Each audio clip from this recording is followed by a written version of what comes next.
পাউরুটি দিয়ে যদি এত সুন্দর মিষ্টি তৈরি করে খাওয়া যায় তাহলে বাজার থেকে কেন আর মিষ্টি কিনে খাবেন, ঘরেই তৈরি করে ফেলুন এই মজাদার পাউরুটি দিয়ে খুব সুন্দর এরকম কালোজাম।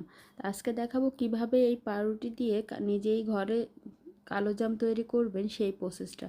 ফার্স্টে আমি এখানে পাউরুটি নিয়ে নিয়েছি এবং তার এই সাইডগুলোকে কেটে নিচ্ছি। আপনারা চাইলে কেটে নিতে পারেন, চাইলে এটা দিতে পারেন, তবে কেটে নিলে এটা দেখতে একদম ফ্রেশ সুন্দর দেখাবে, যার কারণেই কেটে নেওয়া, এছাড়া এর কোনো উপকারিতা নেই। যাই হোক, এভাবে করে আমি এক বক্স পাউরুটি কেটে নিলাম। তারপরে এইগুলাকে ব্লেন্ডারে দিয়ে দিলাম। এইগুলাকে অবশ্যই আপনাকে ব্লেন্ড করে নিতে হবে। ব্লেন্ড করে নিলে খুব সুন্দর একদম দেখবেন গুঁড়ি গুঁড়ি হয়ে যাবে। তো একবারে ব্লেন্ডারে ধরে নেই, যার কারণে আমি দুইবার ব্লেন্ডারে দিয়ে এটাকে সুন্দর করে গুঁড়ি করে নিচ্ছি। তো এভাবে করে আপনারাও ব্লেন্ডারে দিয়ে সুন্দর করে এই ব্লেন্ড করে নেবেন, তাহলেই হবে। এরপর আমার ব্লেন্ড করা শেষ হয়ে গেল। এখন আমি এর ভিতরে গুঁড়া দুধ ইউজ করব। তো এখানে আমি গুঁড়া দুধ ইউজ করতেছি 1 কাপের পরিমাণ। এরকম আপনি গুঁড়া দুধটা নেবেন, 1 কাপ পরিমাণ আর কি গুঁড়া দুধ নিলে আর কি হবে, সেই পরিমাণে নিয়েছি আমি এখানে। তা আপনারা আপনাদের পরিমাণ অনুযায়ী আসলে এটা নিতে হবে, যে আপনি কতটুকু পাউরুটি নিচ্ছেন সেই পরিমাণে আপনার দুধটা নিয়ে নিতে হবে।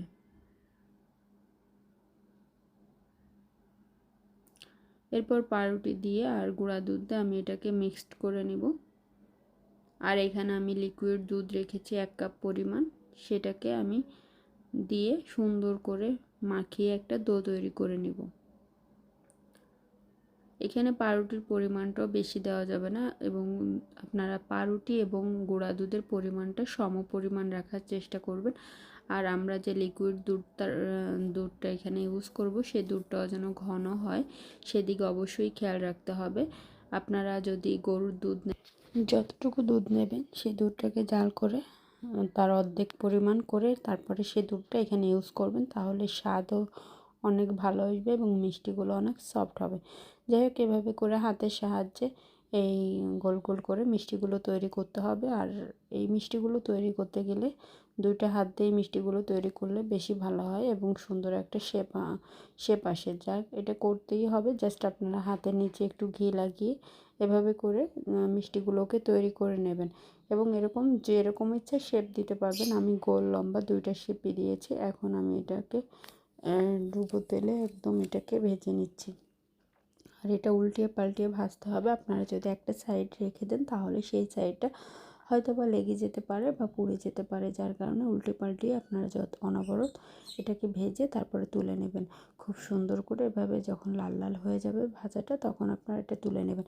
চাইলে এটার সাথে আপনারা ফুড কালার ইউজ করতে পারেন, তাতে কালারটা অনেক সুন্দর আসবে এবং একদম দোকানের মিষ্টির মতো এরকম টসটসা কালারটা চলে আসবে। আমি যেহেতু এখানে কোনো ফুড কালার ইউজ করিনি, কারণ আমি হেলদি স্বাস্থ্যসম্মত সবসময় খাবার পছন্দ করি। আমার কাছে কালারিংয়ের থেকে স্বাস্থ্যসম্মত খাবারটাই বেশি আর কি প্রেফার করি, ওটাই ভালো লাগে। যাই হোক, আমি এভাবে করে সুন্দর করে এগুলোকে আবার ফ্রাই করে নিচ্ছি। আর এটা যে সময় আমরা ভাজি, এটার যে কালারটা আসে সেটাই এনাফ, এর থেকে বেশি প্রয়োজন হয় না আমার কাছে মনে হলো, যার কারণে আমি এখানে কোনো ধরনের কোনো ফুড কালার ইউজ করিনি। আপনারা চাইলে ফ্রুট কালার ইউজ করতে পারেন, চাইলে স্কিপ করে যেতে পারেন।